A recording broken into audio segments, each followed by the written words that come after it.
ونصلي على رسوله الكريم أما بعد فأعوذ بالله من الشيطان الرجيم بسم الله الرحمن الرحيم رب اشرح لي صدري ويسر لي أمري واحلل عقدة من لساني يفقهوا قولي۔ الحمدللہ، آج سے رمضان المبارک کے دوسرے عشرے کا آغاز ہو چکا ہے۔ یہ عشرہ عشرہ مغفرت کہلاتا ہے۔ مغفرت کا معنی ہے بخشش۔ گویا اس عشرے میں خاص طور پر اللہ سبحانہ وتعالی سے اپنے گناہوں کی بخشش کا ایک بہترین موقع ہم سب کو ملا ہے۔ ہم میں سے کون ہے جس سے کبھی غلطی نہ ہوئی ہو، جس سے کبھی کوئی گناہ نہ ہوا ہو؟ لیکن بہترین ہیں وہ لوگ جو غلطی کرنے کے بعد اپنی غلطی پر نادم ہوں، شرمسار ہوں، رجوع کر لیں، توبہ کر لیں اور اپنے رب سے بخشش مانگیں۔ اور اگر وہ اپنے رب کی طرف رجوع کریں گے تو رب کو بھی مہربان پائیں گے، جیسے حضرت آدم علیہ السلام نے جب اپنے رب سے رجوع کیا تو اللہ تعالیٰ نے بھی اپنی رحمتیں ان پر عام کر دیں۔ قرآن پاک میں اللہ سبحانہ وتعالیٰ فرماتے ہیں قُلْ يَا عِبَادِيَ الَّذِينَ أَسْرَفُوا عَلَىٰ أَنفُسِهِمْ لَا تَقْنَطُوا مِن رَحْمَةِ اللَّهِ إِنَّ اللَّهَ يَغْفِرُ الذُّنُوبَ جَمِيعًا إِنَّهُ هُوَ الْغَفُورُ الرَّحِيمُ۔ اے نبی صلی اللہ علیہ وسلم، آپ کہہ دیجئے کہ اے میرے بندو جنہوں نے اپنی جانوں پر زیادتی کی ہے، اللہ کی رحمت سے مایوس نہ ہو جاؤ، یقیناً اللہ سارے گناہوں کو معاف کر دیتا ہے، وہ تو غفور الرحیم ہے۔ سورۃ الشورى میں بھی اللہ سبحانہ وتعالیٰ فرماتے ہیں وَهُوَ الَّذِي يَقْبَلُ التَّوْبَةَ عَنْ عِبَادِهِ وَيَعْفُو عَنِ السَّيِّئَاتِ وَيَعْلَمُ مَا تَفْعَلُونَ، اور وہ اللہ ہی وہ ذات ہے جو اپنے بندوں کی توبہ قبول کرتا ہے اور برائیوں سے درگزر فرماتا ہے، حالانکہ تم سب لوگوں کے اعمال کا اسے علم ہے۔ تو بات یہ ہے کہ جو کچھ بھی ہم کرتے ہیں، جہاں بھی ہم کرتے ہیں، سب کے سامنے کوئی کام کریں یا چھپ کر کریں، وہ تو سب کچھ جانتا ہے۔ اور پھر کوئی جگہ ایسی بھی نہیں کہ جہاں ہم ان گناہوں سمیت اللہ رب العزت سے چھپ جائیں اور ہم اس کی پکڑ سے بچ جائیں۔ تو اس کا بہترین طریقہ اس نے ہمیں یہ بتایا ہے کہ تم اپنی غلطی کا اعتراف کر کے میرے حضور توبہ کر لو، غلطی کو چھوڑ دو، پلٹ آؤ۔ یہی راستہ انسان کے فائدے میں ہے۔ وہ خود فرماتا ہے یا ایھا الذین آمنوا، اے لوگو جو ایمان لائے ہو، توبوا الی اللہ توبۃ نصوحا، اللہ سے توبہ کر لو، خالص توبہ۔ عسیٰ ربکم ان یکفر عنکم سیئاتکم، بعید نہیں کہ اللہ تمہاری برائیاں تم سے دور کر دے، ویدخلکم جنات، اور تمہیں ایسے باغوں میں داخل کر دے، تجری من تحتها الانہار، جن کے نیچے نہریں بہ رہی ہوں گی۔ تو گویا غلطی کرنے کے بعد اگر کوئی شخص سچے دل سے توبہ کر لیتا ہے تو اللہ تعالیٰ کی طرف سے اس کے لیے وعدہ ہے کہ اس کی برائیاں اس سے دور کر دی جائیں گی اور اسے جنت کے باغوں کا مستحق بنا دیا جائے گا۔ اور رمضان یہ تو ہے ہی سراسر اپنے گناہوں کی معافی کا موقع۔ نبی صلی اللہ علیہ وسلم نے فرمایا من صام رمضان ایمانا واحتسابا غفر له ما تقدم من ذنبه، کہ جس شخص نے ایمان اور احتساب کے ساتھ رمضان کے روزے رکھے تو اس کے پہلے گناہ معاف کر دیے جاتے ہیں۔ لیکن اگر کوئی شخص رمضان کا موقع پا کر بھی پھر گناہوں کی بخشش نہ کروا سکے تو ایسا شخص محروم ہے۔ حضرت کعب بن عجرہ رضی اللہ تعالی عنہ کہتے ہیں کہ نبی صلی اللہ علیہ وسلم نے لوگوں سے کہا تم لوگ ممبر کے پاس جمع ہو جاؤ۔ چنانچہ ہم سب ممبر کے پاس جمع ہو گئے۔ حضور اکرم صلی اللہ علیہ وسلم تشریف لائے۔ جب آپ نے پہلی سیڑھی پر قدم رکھا یعنی ممبر کی تو فرمایا آمین، پھر جب دوسری سیڑھی پر قدم رکھا تو فرمایا آمین، جب تیسری سیڑھی پر قدم رکھا تو فرمایا آمین۔ خطبہ دینے کے بعد جب آپ ممبر سے اترے تو ہم لوگوں نے کہا اے اللہ کے رسول صلی اللہ علیہ وسلم، ہم نے آج آپ سے وہ بات سنی ہے جو کبھی نہیں سنتے تھے۔ آپ نے فرمایا جب میں پہلی سیڑھی پر قدم رکھ رہا تھا تو جبریل امین تشریف لائے اور فرمایا وہ شخص تباہ ہو جس نے رمضان کا مہینہ پایا اور اپنی بخشش نہیں کرائی۔ تو میں نے کہا آمین۔ پھر جب میں نے دوسری سیڑھی پر قدم رکھا تو انہوں نے کہا وہ شخص خدا کی رحمت سے دور ہو جائے جس کے پاس آپ کا نام لیا گیا اور اس نے آپ پر درود نہیں بھیجا۔ تو میں نے کہا آمین۔ پھر جب تیسری سیڑھی پر قدم رکھا تو جبریل نے کہا علیہ السلام وہ شخص خدا کی رحمت سے دور ہو جائے جس نے اپنے ماں باپ دونوں کو یا ان میں سے ایک کو بڑھاپے کی حالت میں پایا اور ان کی خدمت کر کے جنت میں داخل نہیں ہوا۔ تو اس حدیث سے پتہ یہ چلتا ہے کہ رمضان المبارک کا مہینہ گناہوں کی معافی کا ایک بہترین موقع ہے۔ اگر کوئی شخص اس موقع کو گنوا دیتا ہے تو وہ شخص سراسر اللہ سبحانہ و تعالیٰ کی رحمت سے محروم ہونے والا ہے. اس لیے ہم سب کو اس موقع سے بہترین فائدہ اٹھانا چاہیے. اور یہ بھی یاد رکھیے کہ کچھ گناہ ایسے ہوتے ہیں جنہیں نیکیاں خود بخود دھوتی رہتی ہیں. قرآن پاک میں آتا ہے ان الحسنات یذہبن السیئات کہ نیکیاں گناہوں کو مٹا دیتی ہیں. لیکن کچھ گناہ ایسے ہوتے ہیں جن کے لیے انسان کو نیکیوں کے ساتھ ساتھ خاص طور پر توبہ کرنی چاہیے, اللہ تعالیٰ کے حضور دعا کرنی چاہیے, استغفار کرنی چاہیے. اور رمضان اس کا بہترین موقع ہے. عام حالات میں بھی اللہ سبحانہ و تعالیٰ کی رحمت کے دروازے ہر وقت کھلے رہتے ہیں. حقیقت میں یہ بات انسان کے فائدے میں ہے کہ جب بھی اس سے گناہ ہو اور اسے گناہ کا احساس ہو تو توبہ کرنے میں دیر نہ لگائے. دن ہو یا رات فوراً اللہ سبحانہ و تعالیٰ کی طرف رجوع کر لے. حضرت ابو موسیٰ اشعری نبی صلی اللہ علیہ وسلم سے روایت کرتے ہیں کہ آپ صلی اللہ علیہ وسلم نے فرمایا اللہ عز و جل رات کے وقت اپنا ہاتھ پھیلاتا ہے تاکہ دن میں گناہ کرنے والا توبہ کر لے, پھر دن کے وقت اپنا ہاتھ پھیلاتا ہے تاکہ رات میں گناہ کرنے والا توبہ کر لے, حتیٰ کہ سورج مغرب سے طلوع ہو جائے. گویا بندوں کی توبہ دن میں بھی قبول ہوتی ہے اور رات میں بھی قبول ہوتی ہے, حتیٰ کہ قیامت آ جائے, کیونکہ قیامت کے آنے پر توبہ قبول نہ ہوگی جب انسان کے سامنے اس کے اعمال آ جائیں گے اور وہ اپنا برا انجام دیکھ لے گا. اس وقت پلٹنا کچھ معنی نہیں رکھتا, اس لیے کہ اس وقت تو ہر شخص اپنے گناہوں کو دیکھ کر نادم ہوگا ہی, لیکن وہ وقت تو پھر صرف حسرت و یاس کا وقت ہوگا, ندامت کا وقت ہوگا, توبہ کا وقت نہیں ہوگا. ایک اور حدیث میں آتا ہے ان اللہ یقبل توبۃ العبد ما لم یغرغر, اللہ بندے کی توبہ قبول کرتا ہے جب تک کہ اس کا سانس نہیں اکھڑتا. توبہ کی شرائط میں سے اہم ترین شرط یہ ہے کہ انسان اپنے گناہ کا اعتراف کرے, کیونکہ اگر کوئی شخص گناہ پر اصرار کرے اور گناہ کو گناہ ہی نہ سمجھے, اپنی غلطی کو غلطی ہی نہ مانے, تو ایسے شخص کے لیے توبہ نہیں. حضرت عائشہ رضی اللہ تعالی عنہا کہتی ہیں کہ رسول اللہ صلی اللہ علیہ وسلم نے فرمایا بندہ جب اعتراف گناہ کے ساتھ توبہ کرتا ہے تو اللہ تعالیٰ اس کی توبہ قبول فرماتا ہے. پھر اسی طرح آپ صلی اللہ علیہ وسلم جو کہ گناہوں سے پاک تھے, معصوم تھے, لیکن اس کے باوجود دن میں کئی بار توبہ کیا کرتے تھے. نبی صلی اللہ علیہ وسلم نے فرمایا لوگو اللہ کی طرف توبہ کرو اور اس سے بخشش طلب کرو, بے شک میں ایک دن میں 100 مرتبہ توبہ کرتا ہوں. اگر اللہ کے رسول صلی اللہ علیہ وسلم کا حال یہ تھا تو پھر ہمارا اپنے بارے میں کیا خیال ہے. حضرت عبداللہ بن عمر کہتے ہیں کہ ہم رسول اللہ صلی اللہ علیہ وسلم کی توبہ استغفار گنتے تھے. ایک مجلس میں آپ 100 بار کہتے تھے رب اغفر لی وتب علی انک انت التواب الغفور, اے میرے رب مجھے بخش دے, میری توبہ قبول فرما, تو یقیناً توبہ قبول کرنے والا اور بخشنے والا ہے. توبہ نہ صرف یہ کہ انسان کی آخرت کے لیے مفید ہے بلکہ انسان کی دنیا کے لیے بھی سکون کا سبب ہے. ہم دیکھتے ہیں کہ جب انسان سے کوئی گناہ ہوتا ہے, کوئی زیادتی کا کام ہو جاتا ہے, انسان جب اپنے رب کو ناراض کرتا ہے تو یہ نہیں ہو سکتا کہ پھر وہ مطمئن زندگی بسر کر سکے, وہ پرسکون رہ سکے. بھلا اپنے محسن کو ناراض کر کے بھی کوئی خوش ہو سکتا ہے؟ ہرگز نہیں. ایسے میں پھر کیا کرنا چاہیے؟ فوراً رجوع کرنا چاہیے. گناہ سے دل پہ سیاہ نقطہ پڑ جاتا ہے. بندہ اگر توبہ کر لے تو وہ نقطہ دھل جاتا ہے, اور اگر توبہ نہیں کرتا تو وہ سیاہی پھیلنے لگتی ہے حتیٰ کہ پورا دل سیاہ ہو جاتا ہے. استغفار دلوں کا زنگ دھو ڈالتا ہے. حضرت انس سے روایت ہے کہ نبی صلی اللہ علیہ وسلم نے فرمایا دلوں پہ بھی زنگ لگ جاتا ہے جیسے تانبے پہ زنگ لگ جاتا ہے, اور دلوں کا زنگ دور کرنے والی چیز استغفار ہے. تو چمکتے دل کے لیے, پرسکون دل کے لیے, ڈپریشن کے علاج کے لیے, غموں کے بوجھ سے نجات کے لیے بہترین نسخہ استغفار کرنا ہے. کیونکہ اگر ہم اس بوجھ کو لیے رہیں تو یہ دونوں طرح سے ہماری جسمانی اور روحانی صحت کے لیے بہت نقصان دہ ہے.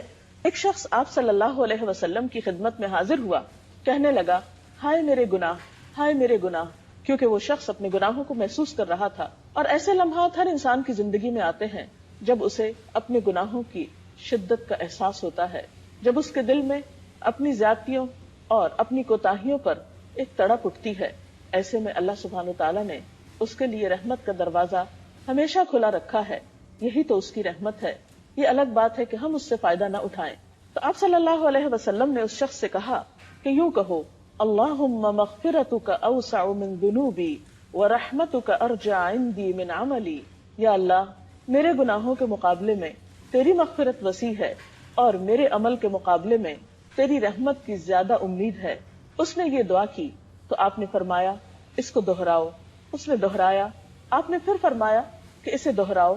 اس نے دہرایا. پھر آپ نے فرمایا کھڑے ہو جاؤ، اللہ نے تجھے بخش دیا ہے. تو اس سے یہ بات بھی پتہ چلتی ہے کہ اگر مخصوص کلمات کے ساتھ اللہ تعالیٰ سے بخشش طلب کی جائے اور خصوصاً ان کلمات کے ساتھ جو اس کو پسند ہیں، تو انسان کی بخشش کی امید زیادہ کی جا سکتی ہے. وہ کلمات کون سے ہیں؟ وہ کلمات وہ ہیں جو اللہ کے رسول صلی اللہ علیہ وسلم نے ہمیں سکھائے ہیں. ان میں سے چند ایک، مثلاً مختصر ترین کلمہ استغفر اللہ، اللہم اغفر لی، استغفر اللہ ربی من کل ذنب واتوب الیہ. پھر اسی طرح سید الاستغفار، اللہم انت ربی لا الہ الا انت خلقتنی وانا عبدک وانا علی عہدک ووعدک ما استطعت اعوذ بک من شر ما صنعت ابوء لک بنعمتک علی وابوء بذنبی فاغفر لی فانہ لا یغفر الذنوب الا انت.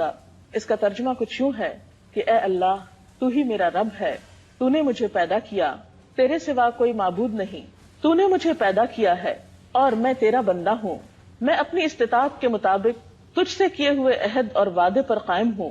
ان بری چیزوں سے جو میں نے کی ہیں تیری پناہ مانگتا ہوں. مجھ پر تیری جو نعمتیں ہیں میں ان کا اعتراف کرتا ہوں، اپنے گناہ کا اعتراف کرتا ہوں. میری بخشش کر دے، میری مغفرت کر دے کہ تیرے سوا کوئی گناہ معاف نہیں کر سکتا.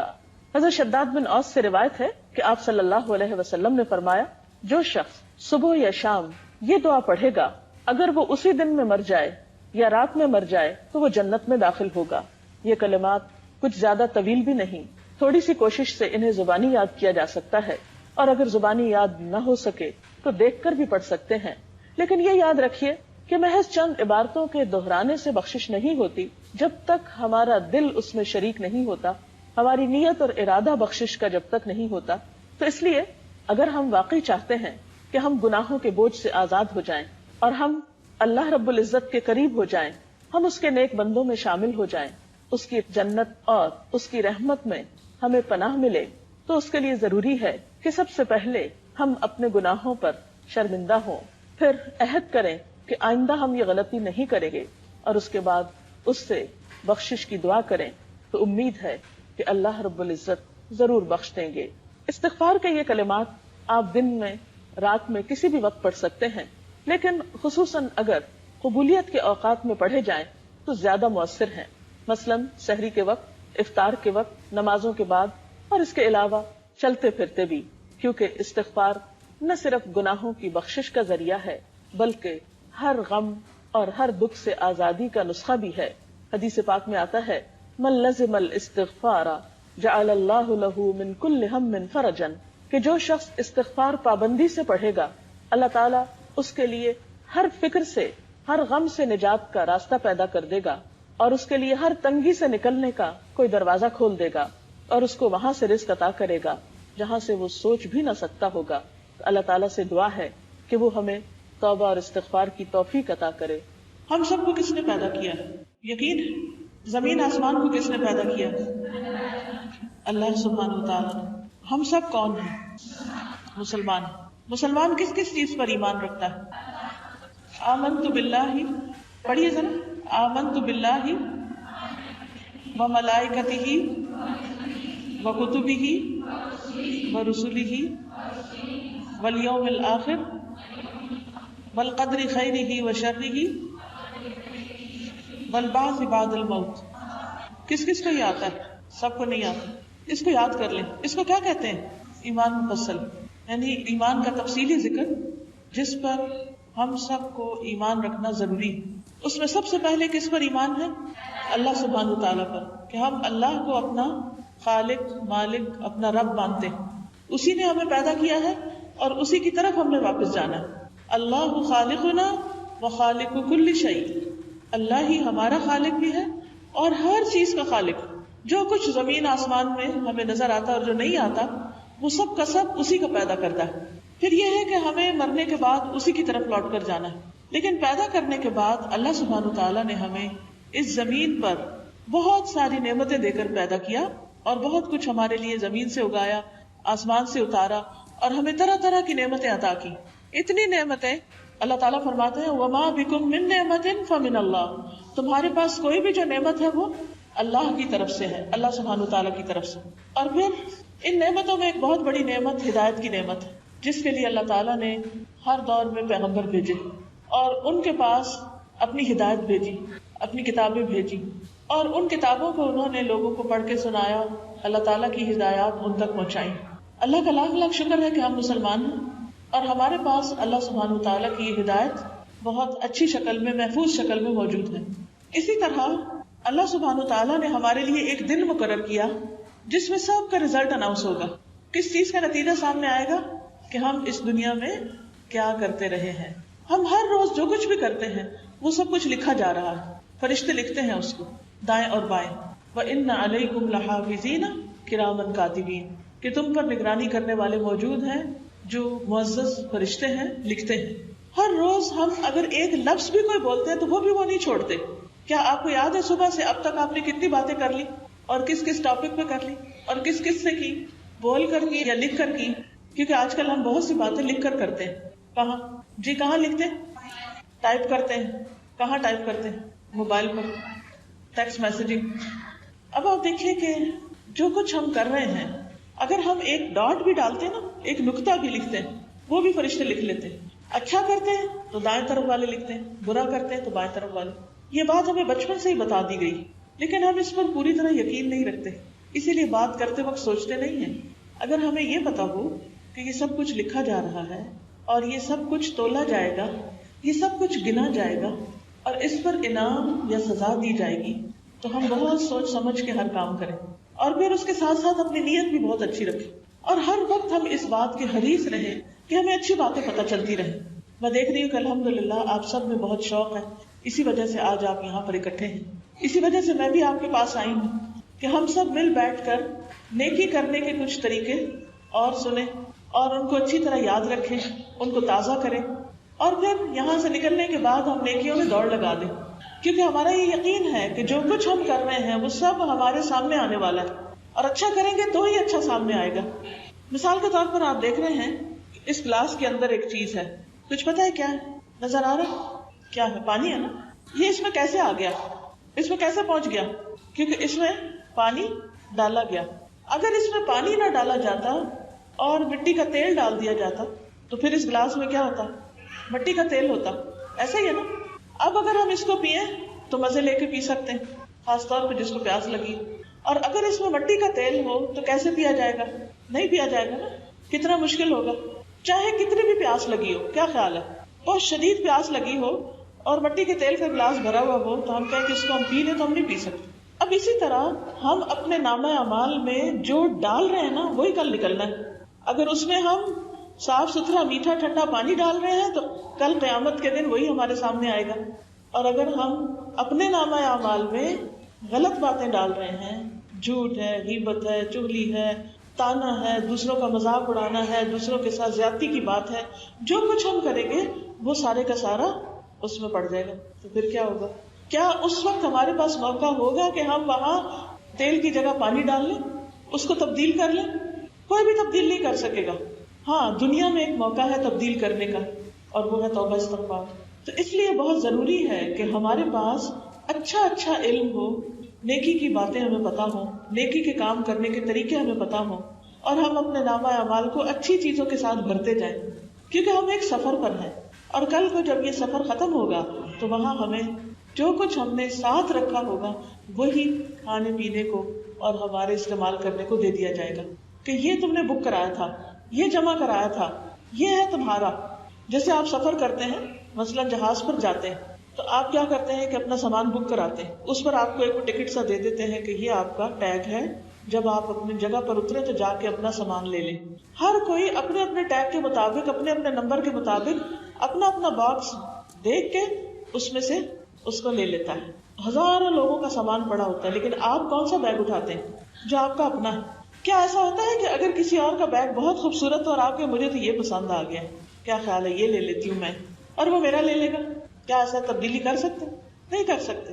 اسی طرح آج ہم جو کچھ کر رہے ہیں نا وہ ایک بیگ میں بھر رہے ہیں اور قیامت کے دن ہر ایک نے اپنا اپنا اٹھانا ہے. اب کسی اور کا عمل اگر ہمارے سے اچھا ہوگا، چاہے ہماری ماں ہی کیوں نہ ہو، وہ ہمیں دے گی؟ وہ نہیں دے گی.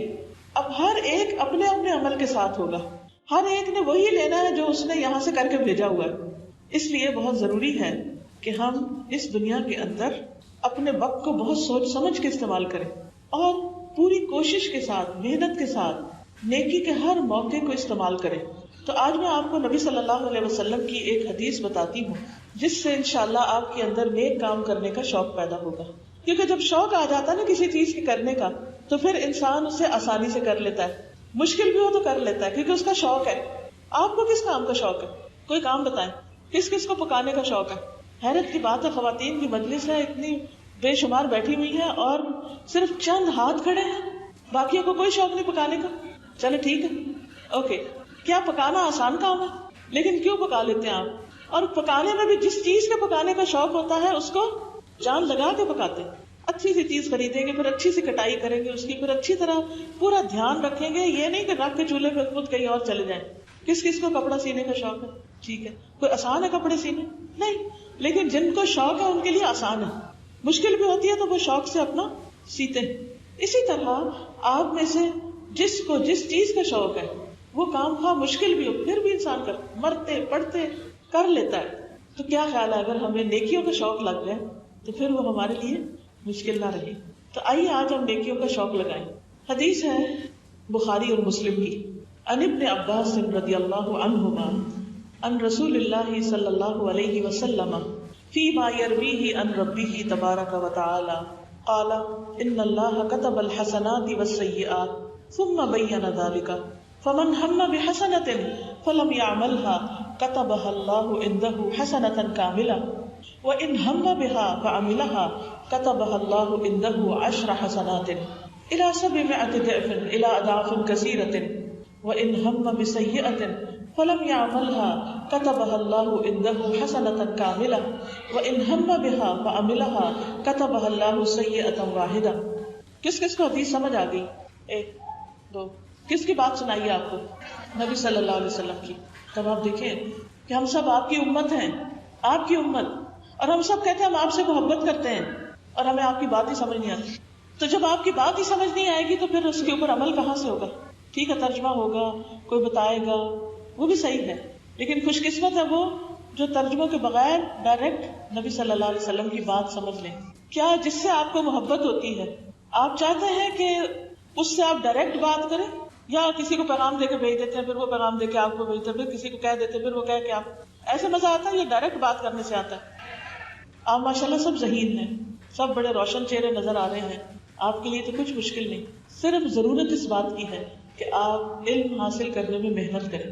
اگر کچھ لوگوں کو سمجھ آتی ہے بات تو باقیوں کو بھی آ جائے گی، لیکن ہم نے اس کے لیے کبھی پلان نہیں کیا، اس کے لیے وقت نہیں لگایا، اس کے لیے محنت نہیں کی. ہم کہتے بس کام چل رہا ہے نا.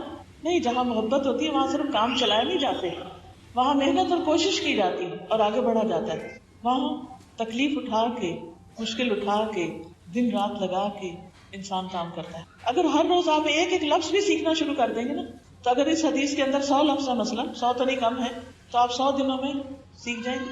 ایک لفظ ایک دن میں سیکھنے میں کتنا ٹائم لگے گا؟ ایک جملہ سیکھنے میں ایک دن میں کتنا ٹائم لگے گا؟ بتائیے ذرا مجھے، کتنی دیر لگتی ہے؟ کیا وہ وقت آپ کے پاس نہیں ہے نا؟ اللہ سبحانہ وتعالیٰ نے نبی صلی اللہ علیہ وسلم کو کیا دعا کرنے کے لیے کہا تھا؟ وَقُلْ رَبِّ زِدْنِي عِلْمًا. آپ کہیے کہ اے میرے رب میرا علم زیادہ کر دے، میرا علم زیادہ کر دے. کیا نبی صلی اللہ علیہ وسلم کو اللہ تعالیٰ نے یہ سکھایا تھا کہ آپ دعا مانگے اللہ میرا مال زیادہ کر دے، میری اولاد زیادہ کر دے، میری حکومت زیادہ کر دے، میری عمر زیادہ کر دے؟ کس چیز کا حکم دیا گیا؟ کیا اور زیادہ مانگو، علم زیادہ مانگو. اور ہم علم کو سب سے آخر میں رکھتے ہیں. اچھا ٹھیک ہے پھر بعد میں پڑھ لیں گے. اسی لیے نا ہمارے گھر کتابیں ہوتی ہوں بھی تو ہم نہیں کھولتے کیونکہ شوق نہیں. تو جب ہمیں پتہ نہیں ہوگا کہ ہمیں کہا کیا گیا ہے ہم کریں گے کیسے؟ مثلا میں آپ سے یہ کہتی ہوں کہ جو میں کہہ رہی ہوں وہ کرو، کرے نا جو میں نے کہا، جو میں چاہتی ہوں وہ کرے. جی نہیں، وہ کرے نا. جی جب تک بتائیں گی نہیں پتہ کیسے چلے گا کیا کریں؟ جب تک آپ پوچھیں گے نہیں تو میں بتاؤں گی کیسے ہم کیا کریں. تو جب کچھ کرنا ہوتا ہے تو اس کے لیے پہلے پتا کرنا ہوتا ہے کہ کرنا کیا ہے. اگر ہم دن رات بھی کہیں اللہ میں نیکی کرنے کی توفیق دے تو پتہ ہی نہیں نیکی ہے کیا، تو کیسے کریں گے؟ نہیں کر سکتے نا. تو اس لیے یہ جاننا بہت ضروری ہے کہ کریں کیا. تو آئیے اس حدیث کو سنتے ہیں، سمجھتے ہیں، اور پھر اس کی روشنی میں دیکھتے ہیں کہ کرنا کیا ہے. ابن عباس رضی اللہ عنہما سے روایت ہے کہ رسول اللہ صلی اللہ علیہ وسلم اپنے رب تبارک و تعالی سے روایت کرتے ہوئے فرماتے ہیں کہ بے شک اللہ نے نیکیاں اور برائیاں لکھی، پھر ان کو بیان فرمایا. بس جس نے نیکی کا ارادہ کیا لیکن اس پر عمل نہ کر سکا تو اللہ نے اس کے لیے اپنے پاس ایک مکمل نیکی کا بدلہ لکھا، اور اگر اس نے ارادے کے بعد اس پر عمل کر لیا تو اللہ نے اس کے لیے اپنے پاس 10 نیکیوں سے لے کر 700 تک بلکہ اس سے بھی زیادہ لکھا. اور جس نے کسی برائی کا ارادہ کیا پھر اس پر عمل نہیں کیا تو اللہ نے اس کے لیے اپنے پاس ایک مکمل نیکی لکھی، اور اگر اس نے ارادے کے بعد اس پر عمل بھی کر لیا تو اللہ نے اس کے لیے ایک برائی لکھی. تو سب سے پہلے تو یہ کہ یہ حدیث قدسی کہلاتی ہے، کیونکہ نبی صلی اللہ علیہ وسلم اللہ سبحانہ وتعالیٰ سے یہ بات روایت کر رہے ہیں. دوسری بات یہ ہے کہ اس میں یہ بتایا گیا ہے کہ بے شک اللہ نے نیکیاں اور برائیاں لکھی. تو اس سے پتہ یہ چلتا ہے کہ نیکی وہ ہے جس کو اللہ سبحانہ وتعالیٰ نے نیکی کہا ہے. اگر ہم سب لوگ کسی کام کو نیکی سمجھ کے کرتے رہیں لیکن اللہ تعالیٰ نے اس کو نیکی نہیں لکھا، وہ نیکیوں کی لسٹ میں نہیں ہے، تو وہ نیکی کا کام ہی نہیں ہے. اسی طرح اللہ نے برائیاں بھی لکھ دی. اب اگر ساری دنیا مل کر کسی کام کو اچھا کہے لیکن وہ اللہ کی نظر میں بری ہے تو وہ حقیقت میں کیا ہے؟ بری. کتنے ہی غلط کام ایسے ہیں جن کو شیطان ہمارے لیے خوشنما بنا کے نیکی بنا دیتا ہے. اب مثلاً بدعات ہیں.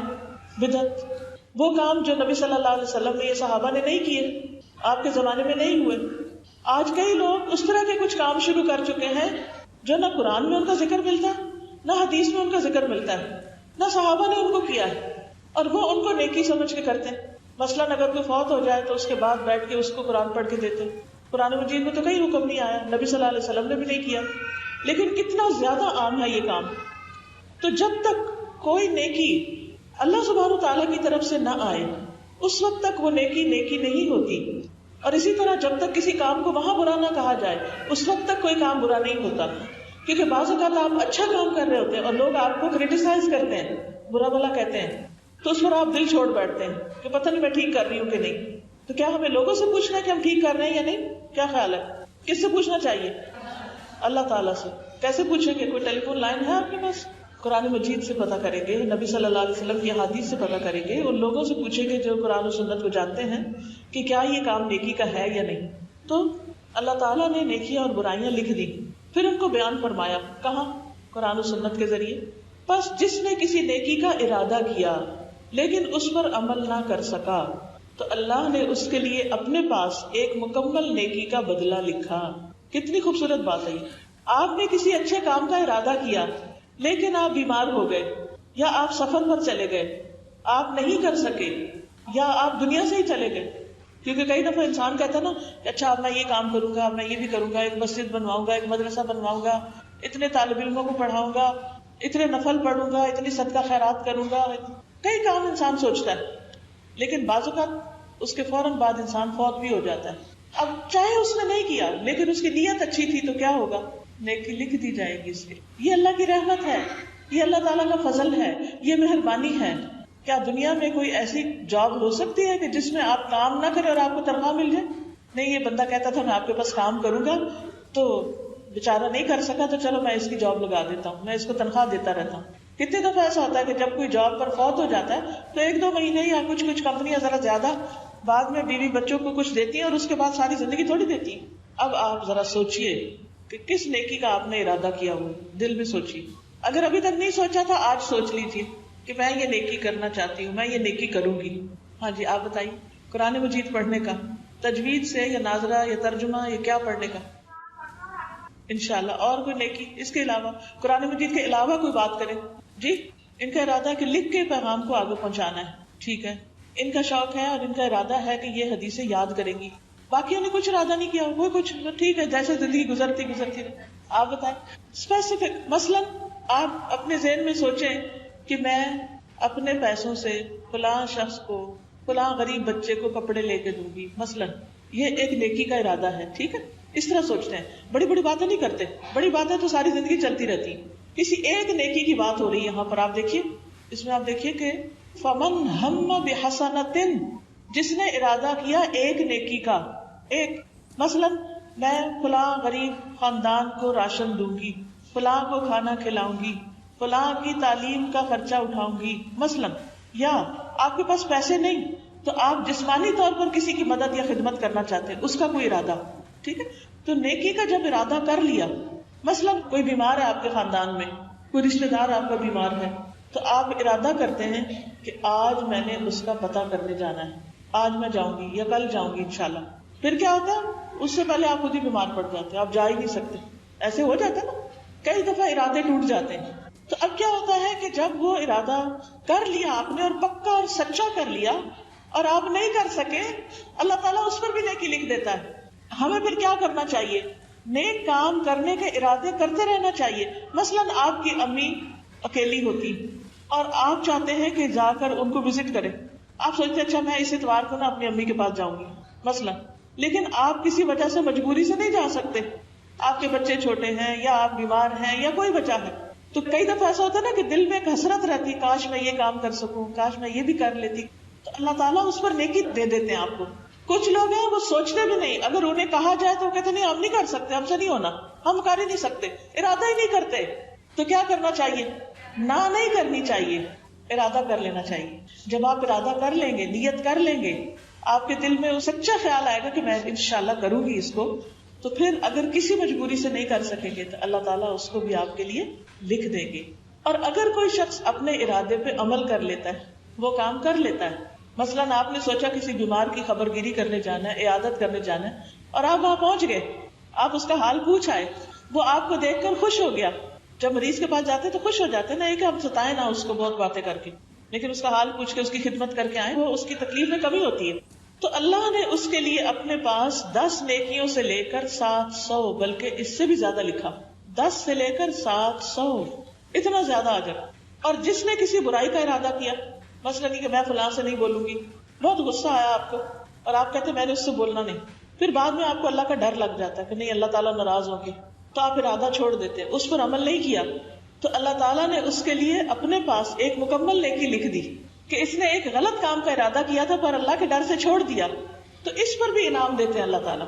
کئی دفعہ ایسا ہوتا ہے نا کہ ہم ارادہ کرتے ہیں کہ اس کو لگاتے ہیں 2 اور اس کو سناتے ہیں یہ اور اس کے ساتھ یہ کریں گے، یا آپ کسی کو کوئی غصے میں بات کہنا چاہتے پھر آپ اپنا منہ روک لیتے ہیں. تو یہ جو نفس کا کنٹرول ہے نا، اس پر بھی آپ کے لیے اجر، اس کے لیے بھی فائدہ ہے. بعض اوقات ہم سوچتے ہیں کہ لوگ کہیں گے دیکھو نا یہ بڑا کمزور ہے، اور ہمیں یہ ڈر ہوتا ہے کہ لوگ ہمارے سر چڑھ جائیں گے، یعنی وہ غلط کام کر جاتے ہیں. تو ایسے میں بھی انسان صرف اللہ کی خاطر اگر اپنے آپ کو روک لیتا ہے تو اس پر بھی اس کے لیے اجر لکھ لیا جاتا ہے. اور اگر اس نے ارادے کے بعد عمل کر لیا، برے کام یا بری بات پر عمل کر لیا، تو اللہ اس کے لیے صرف 1 برائی لکھتا ہے. یہ ریشو ہے، نیکیاں اتنی زیادہ لکھی جاتی ہیں اور برائی بس 1 لکھی جاتی ہے.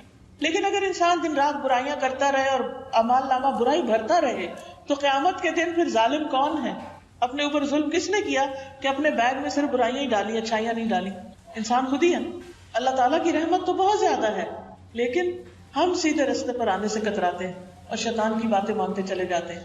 اب اس میں آپ دیکھیے کہ اس حدیث کی وضاحت میں کئی آیات اور احادیث اور بھی ہیں. پہلی بات، کوشش کے باوجود نیکی نہ کر سکنا. اس کے بارے میں قرآن مجید میں آتا ہے وَمَن يَخْرُجْ مِن بَيْتِهِ مُهَاجِرًا إِلَى اللَّهِ وَرَسُولِهِ ثُمَّ يُدْرِكْهُ الْمَوْتُ فَقَدْ وَقَعَ أَجْرُهُ عَلَى اللَّهِ. جو اپنے گھر سے اللہ اور اس کے رسول کی طرف ہجرت کرتے ہوئے نکلے پھر اسے موت پا لے تو بے شک اس کا اجر اللہ پہ ثابت ہو گیا. کوئی حج کے لیے نکلا ہے، راستے میں فوت ہو گیا ہے، حج نہیں کیا، تو قیامت کے دن وہ کس میں سے اٹھے گا؟ حاجیوں میں سے اٹھے گا، کیونکہ وہ اس راستے پہ چل پڑا تھا. وہ صرف اس کا خیال نہیں تھا بلکہ اس نے ایکشن بھی لے لیا. اسی طرح انسان مسجد جانے کی طرف کوشش کرتا ہے اور چاہتا ہے کہ فرض نماز کھڑے ہو کے پڑھے، لیکن مسجد نہیں جا سکتا کیونکہ راستے میں ٹریفک بہت تھی یا بارش ہو گئی یا کوئی مسئلہ پیش آ گیا تو مسجد تک پہنچ ہی نہیں سکا. اس کو گھر میں ہی راستے میں نماز پڑھنی پڑی. اجر کتنا ملے گا مسجد جانے کا؟ بھائی وہ تو گیا ہی نہیں، پھر بھی مسجد جانے کا اجر، جی کیونکہ اس کی نیت ہی جانے کی. اسی طرح اگر آپ کا عمرہ کرنے کا ارادہ ہے، پکا ارادہ اور نیت اور پیسے بھی جمع کر رہے ہیں، یا حج پہ جانے کا ارادہ ہے لیکن سم ہاؤ آپ کا نام ہی نہیں نکلتا اور آپ نہیں جا سکتے، آپ کو بڑا ہی شوق ہے اور آپ روتے بھی ہیں کبھی کہ اللہ تو مجھے اپنے گھر کا دیدار نصیب فرما، مجھے حج پہ بلا. تڑپتے ہیں آپ لیکن جا نہیں سکتے. تو اس کا کیا حکم ہے؟ آپ کی نیت کی وجہ سے آپ کو اس کا ثواب مل جائے گا. لیکن جس کے دل میں خیال ہی نہ گزرے کہ اس نے حج کرنا ہے یا یہ اس پر فرض ہے، تو پھر کیا ہے؟ اس کے بارے میں بھی بڑی سخت بات ہے کہ اللہ تعالیٰ کو اس بات کی کوئی پرواہ نہیں کہ وہ یہودی ہو کے مرے یا عیسائی ہو کے مرے. پھر اسی طرح ایک شخص چاہتا کھڑے ہو کے نماز پڑھے، لیکن وہ کھڑا ہی نہیں ہو سکتا، اس کے پاؤں ہی نہیں ہے، یا اس کا پاؤں ٹوٹ گیا ہے اور اس پہ پلسٹر چڑھا ہوا ہے تو اب کھڑا نہیں ہو سکتا، لیکن ہر وقت روتا ہے یا اللہ میں بیٹھ کے کیسے ہر وقت نماز پڑھوں، کھڑے ہو کے پڑھوں. تو اس کے لیے کیا ہے؟ اس کو کھڑے ہو کے پڑھنے کا اجر ہے، کیونکہ جب وہ صحت مند تھا وہ کھڑے ہو کے پڑھتا تھا، اور اب بھی اس کا دل یہی چاہتا ہے کہ کھڑے ہو کے نماز پڑھے. لیکن کچھ لوگ آپ دیکھیں کہ بغیر کسی وجہ کے بھی بیٹھ کے نماز پڑھتے ہیں، ساری دنیا کے کام کھڑے ہو کے نماز بیٹھ کے. فرض نماز تو بیٹھ کے ہوتی نہیں، چاہے آپ دیوار کا سہارا لیں، چاہے آپ کچھ بھی کریں، میکسیمم کوشش کریں کہ کھڑے ہو کے. اور جو نفل نماز ہے اگر وہ آپ بیٹھ کے پڑھتے ہیں تو اس کا آدھا ثواب ہے. اگر کھڑے ہو کے پڑھنے کا ثواب 100 ہے تو بیٹھ کے پڑھنے کا ثواب 50 ہے. پھر اسی طرح قرآن مجید میں یہ بھی آتا ہے کہ جنگ تبوک میں کچھ لوگ گئے تھے اور کچھ نہیں جا سکے تھے. کیوں نہیں جا سکے تھے کچھ پتہ؟ ان کے پاس سواریاں نہیں تھی اور وہ روتے تھے آنسوؤں سے کہ اللہ ہمیں بھی سواری مل جائے، ہم بھی ساتھ جائیں. ہم اب دنیا کے کسی ٹرپ پہ جانے کو تو ضرور شوق سے جائیں گے، لیکن جہاں مشکل کام ہو وہاں جانے سے کتراتے ہیں. وہ سفر اتنا مشکل تھا کہ سخت گرمی کے دن تھے، فصلیں تیار تھی اور 30,000 لوگ کٹھے جا رہے تھے، اور ایک بڑا طویل دور کا سفر تھا جس میں انسان کا نفس نہ مانے جانے کو، لیکن وہ پورا شوق رکھتے تھے کہ نہیں ہم نے بھی جانا ہے، ہم نے بھی اللہ کے راستے میں قربانی کرنی ہے. وہ نہیں پہنچ سکے. نبی صلی اللہ علیہ وسلم نے فرمایا کچھ لوگ مدینہ میں ہمارے پیچھے رہ گئے، ہم کسی بھی گھاٹی یا وادی میں چلیں وہ ثواب میں ہمارے ساتھ ہیں. ان کو صرف عذر نے روک لیا تھا لیکن ثواب میں وہ شامل ہیں. اسی طرح ہو سکتا ہے کہ آج کئی لوگ یہاں آنا چاہتے ہیں، ان کو گھر سے اجازت نہیں ملی، یا ان کے پاس کرایہ نہیں تھا، یا ان کو کوئی گاڑی نہیں ملی، یا راستہ ہی نہیں ملا، تو بھی ان کا اجر لکھ لیا گیا. تو جب انسان نیکی کا ارادہ کر لے اور مجبوری سے نہ کر پائے تو پریشان نہ ہو، مایوس نہ ہو، اللہ تعالیٰ اسے قبول کرے گا انشاءاللہ. اسی طرح جو کام آپ خود نہیں کر سکتے آپ کسی اور کو کرنے کا موقع دے دیتے ہیں، اس کو سپورٹ کر دیتے ہیں، اسے راستہ دکھا دیتے ہیں، اس کا اجر بھی آپ کو مل جائے گا. مثلا حدیث میں آتا ہے جس شخص نے اللہ کے راستے میں غزوہ کرنے والے کو سامان دیا گویا وہ خود غزوے میں شریک ہو گیا، اور جس نے خیر خواہی کے طریقے پر غازی کے پیچھے اس کے گھر بار کی نگرانی کی وہ ایسے ہی جیسے خود غزوے میں شریک ہوا. مثلا ہماری عمر بڑی ہو چکی ہے، اب ہم جو پڑھتے ہیں ہمیں یاد نہیں رہتا، ہماری صحت بھی اتنی نہیں، اب آپ کو بہت دیر سے پتا چلا کہ یہ سب قرآن مجید کس طرح پڑھا جاتا ہے، آپ خود نہیں کر سکتے تو آپ ثواب لینے کے لیے کیا کر سکتے؟ کسی اور بچے کو پڑھا دیں، اس کی فیس دے دیں، اس کے لیے سواری کا بندوبست کر دیں، اس کام میں آپ اپنا حصہ ڈال دیں. آپ خود نہیں کر رہے لیکن اجر آپ کو بھی ساتھ مل رہا ہے. یہ بھی اللہ تعالیٰ کا فضل ہے. جو راہ دکھاتا ہے اس کو بھی اجر ملتا ہے، جو اس راستے میں اپنا مال خرچ کرتا ہے اس کو بھی اجر ملتا ہے. اصل چیز کیا ہے پھر؟ نیکیوں کا شوق ہونا، نیکیوں کا علم ہونا، اور سچے دل سے نیکی کے کام میں حصہ لیتے چلے جانا. پھر اسی طرح بیماری کی وجہ سے کوئی کام نہ کر سکنا. حدیث میں آتا ہے کہ جب کوئی بندہ بیمار ہو جاتا ہے یا سفر میں جاتا ہے تو اس کے وہ تمام عمل لکھ دیے جاتے ہیں جو وہ قیام اور تندرستی کی حالت میں کرتا رہتا تھا، سب کچھ لکھا جاتا ہے. پھر اسی طرح یہ ہے آپ صلی اللہ علیہ وسلم نے فرمایا اللہ تعالیٰ ایک تیر کی وجہ سے 3 لوگوں کو جنت میں داخل کرے گا. ایک نیک نیتی سے تیر بنانے والا، دوسرا تیر چلانے والا، اور تیسرا پھینکنے والا. یعنی ایک کام اگر ایک ٹیم بھی مل کے کرتی ہے نا تو اس میں سے ہر ایک کا حصہ ہو جاتا ہے، ہر ایک کو اجر مل جاتا ہے. اسی طرح بعض اوقات آپ ایک نیکی کا کام کرتے ہیں، اس کا ارادہ کرتے ہیں اور آپ شروع کرنے لگتے ہیں تو آپ کو ایک اور نیکی پتہ چل جاتی ہے تو آپ کہتے ہیں اس کی بجائے وہ نہ کر لوں. اب آپ کو جو کی اس کا بھی اجر ملا اور جس کا پہلے ارادہ کیا تھا لیکن نہیں کر سکے اس کا بھی اجر مل جائے گا. اب دیکھیے اللہ تعالیٰ تو اپنی رحمتیں عام کرنے کے لیے ہر وقت تیار ہے، وہ موقع پہ موقع دیتا چلا جا رہا ہے، لیکن یہ ہماری کمزوری ہے، ہماری کوتاہی ہے کہ ہم اس موقع سے فائدہ نہیں اٹھاتے. پھر اس میں ایک آتا ہے کہ ایک شخص رسول اللہ صلی اللہ علیہ وسلم کے پاس آیا اور کہا کہ اللہ کی رضا اور آخرت کے لیے میں آپ کے ساتھ مل کے جہاد کرنا چاہتا ہوں، اس نیت سے آپ کے پاس آیا، لیکن جب میں آیا تو میرے ماں باپ رو رہے تھے کیونکہ وہ اکیلے تھے. تو آپ نے فرمایا واپس جا کر انہیں ہنساؤ، خوش کرو جس طرح تم انہیں رلا کر آئے. یعنی اس کام کا تمہیں نیت کا اجر مل جائے گا اور جو اس سے زیادہ اہم کام ہے تمہارے پاس، کیونکہ بعض اوقات ماں باپ بوڑھے ہوتے ہیں، وہ دھوپ میں پڑے تو انہیں کوئی چھاؤں میں بٹھانے والا نہیں، انہیں کھانا دینے والا نہیں، کوئی دوائی دینے والا نہیں، تو کتنی مشکل ہو جاتی ہے ان کو، اور اولاد اور کاموں میں لگی رہتی ہے. تو اس پر کیا حکم ہے، کیا کرنا چاہیے؟ نیکی کا، دین کے کام کا بھی شوق رکھنا چاہیے، لیکن اس کے ساتھ ساتھ ماں باپ کی خدمت پہلے نمبر پر آتی ہے. تو اللہ تعالیٰ اس خدمت کا بھی آپ کو اجر دے گا اور پھر وہ نیکی کا کام کرنے کا بھی اجر دے گا. لیکن ہاں اگر ماں باپ کے پاس کوئی اور ہے یا وہ اپنے آپ کو لک آفٹر کر سکتے ہیں تو پھر آپ اگر دین کے کام میں لگے ہوئے ہیں تو اللہ تعالیٰ آپ کو اس کام کا اجر دے گا، اور ماں باپ کے ساتھ جو اور کوئی نیکی آپ کر رہے ہیں اس کا بھی اجر دے گا. بعض اوقات ہم ماں باپ کو جسمانی خدمت نہیں دے سکتے لیکن ہم ان کی مال کے ساتھ خدمت کر دیتے ہیں، یا ہم کوئی نیک کام میں لگے ہوتے ہیں اور ان کے لیے صدقہ جاریہ بنتے ہیں جو آگے ان کے کام آئے گا تو وہ ان کو ثواب ملے گا. تو نیت انسان کو ہر نیکی کی کرنی چاہیے، پھر اللہ تعالیٰ جس کا بھی موقع عطا کر دے. اسی طرح جو شخص تہجد کی نیت کر لے لیکن اتنی نیند آ جائے کہ اس کو ہوش ہی نہ رہے، جب اٹھے تو فجر ہو چکی ہو، تو اس شخص کو کس چیز کا ثواب مل جائے گا؟ تہجد پڑھنے کا. اور اس کی نیند اس کے لیے اس کے رب کی جانب سے صدقہ ہوگی.